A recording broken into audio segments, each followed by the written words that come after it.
ಆಗೋದಿಲ್ಲ ರೀ, ಬಹಳ ಬೇಜಾರಾಗುತ್ತೆ. ಇಂಥದ್ದು ಅದ್ರ ಒಳಗಡೆ ವಿಧಾನಸಭೆ ಒಳಗಡೆ ಅವ್ರನ್ನ ಕರ್ಕೊಂಡು ಬಂದಿದ್ದಾರೆ ಅಂದ್ರೆ ಇವ್ರು ಯಾರು? ಇವರು ಕಾಂಗ್ರೆಸ್ ಆಡಳಿತಕ್ಕೆ ಬಂದ ದಿವಸದಿಂದನೂ ಇದು ಶುರುವಾಗಿದೆ. ಇದು ಕಾಂಗ್ರೆಸ್ಸಿನ ತುಷ್ಟೀಕರಣದಿಂದ ದೇಶದ್ರೋಹಿಗಳಿಗೆ ದೊಡ್ಡ ಪ್ರೇರಣೆ ಆಗಿದೆ. ಮಾಡಬಾರದು ಮಾಡ್ತಾ ಇದ್ದಾರೆ ಇಡೀ ರಾಜ್ಯದ ಉದ್ದಾಗಲಿಕ್ಕೆ. ನಾವಿಂಥದ್ದು ಮಾಡಿದಾಗ ನನಗೆ ರಕ್ಷಣೆ ಇದೆ ಅಂತ ಹೇಳಿ ದೇಶದ್ರೋಹಿಗಳಿಗೆ ಅನ್ಸುತ್ತೆ. ಹಿಂದೂಗಳನ್ನ ಮುಸ್ಲಿಮರನ್ನ ಒಟ್ಟಾಗ್ಲಿಕ್ಕೆ ಬಿಡೋದಿಲ್ಲ. ತುಷ್ಟೀಕರಣ, ಧರ್ಮದ ಆಧಾರದ ಮೇಲೆ ನಿಮ್ಗೆ ಅಭಿವೃದ್ಧಿಗೆ ಹಣ ಕೊಡ್ತೀವಿ, ಇನ್ನೊಂದಕ್ಕೆ ಹಣ ಕೊಡ್ತೀವಿ. ಏನ್ ನಡ್ಸಕ್ ಹೊರಟಿದ್ದಾರೆ ಇವರು? ಯಾರ ಅಪ್ಪನ ದುಡ್ಡು ಅದು?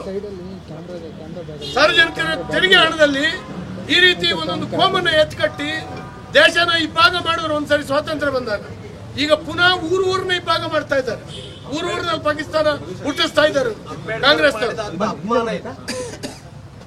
ಅಂಬೇಡ್ಕರ್ ಸಂವಿಧಾನ ಏನ್ ಇದಕ್ಕೆಲ್ಲ ಏನ್ ಗೌರವ ಇದೆ? ಇಡೀ ಕರ್ನಾಟಕ ರಾಜ್ಯದ ಜನ ತಲೆ ತಗ್ಸುವಂತ ಹೇಸಿಗೆ ಕೆಲಸ ಇದು, ನಾಚಿಕೆ ಕೆಲಸ ಇದು. ಕಾಂಗ್ರೆಸ್ ಕ್ಷಮೆ ಕೇಳಬೇಕು, ಇಡೀ ರಾಷ್ಟ್ರದ ಕ್ಷಮೆ ಕೇಳಬೇಕು. ಈ ರೀತಿ ಆಗ್ಬೇಕು. ಮತ್ತೆ ಪೊಲೀಸ್ನವ್ರು ಯಾರೋ ಕಂಪ್ಲೇಂಟ್ ತಗೊಂಡಲ್ಲ, ಸೋಮೋಟ ಕೇಸ್ ಯಾವ್ದು ಅದಕ್ಕೆಲ್ಲ ಸೋಮೋಟ ಕೇಸ್ ಇಷ್ಟು ಮಾಡ್ತೀರಿ? ನಿಮ್ಗೇನು ಅನ್ಸಲ್ವಾ ಪೊಲೀಸಿಗೆ?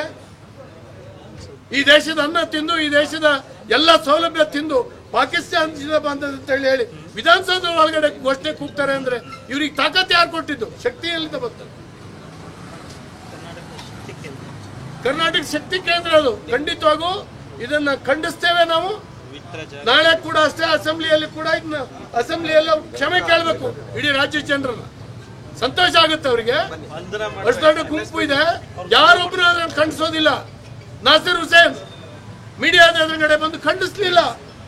ಒಬ್ಬ ರಾಜ್ಯಸಭೆ ಹಿಂದಿನ 5 ವರ್ಷದ ಅವಧಿನಲ್ಲಿ ಇದ್ದಂತ ಮನುಷ್ಯ. ಇವರಿಗೆ ರಾಷ್ಟ್ರದ ಪ್ರಜ್ಞೆ ಇದೆ, ಅವರಿಗೆ ಹಿಡ್ಕೊಂಡು ಅಲ್ಲೇ ಅರೆಸ್ಟ್ ಮಾಡಿಸ್ಬೇಕಿತ್ತು. ಯಾರೋ ಮಾಡಿದ್ದಾರೆ, ಏನೋ ಮಾಡಿದ್ದಾರೆ, ತಪ್ಪಿಸ್ಲಿಕ್ಕೆ ಆಗ್ತದೆ. ಇವರು ಇದನ್ನ ನಡೀಲಿಕ್ಕೆ ಖಂಡಿತವಾಗಿ ಬಿಡುವುದಿಲ್ಲ.